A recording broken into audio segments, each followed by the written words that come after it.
Բոլոր սցենարներն էլ հաշվառված եղել են, բայց անակնկալներ կային ամեն դեպքում։ Ինչ փոխեց ԱԱԾ մեկուսանը ձեր կյանքում, այս ժամանակահատվածը, կալանքը։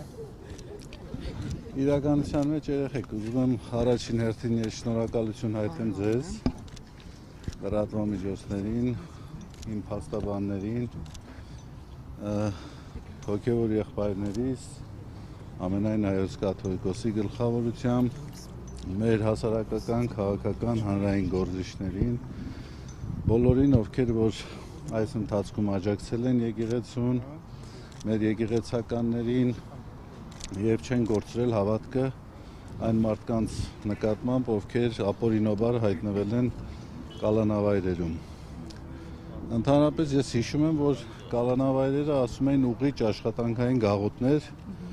ուրախ եմ ասելու, որ ես անուղղելի եմ մնացել, չեմ ուղղվել այդ առումով, իմ հայացքների, իմ դիրքորոշումների մեջ ոչինչ չի փոխվել։ Ինչով եք զբաղվում։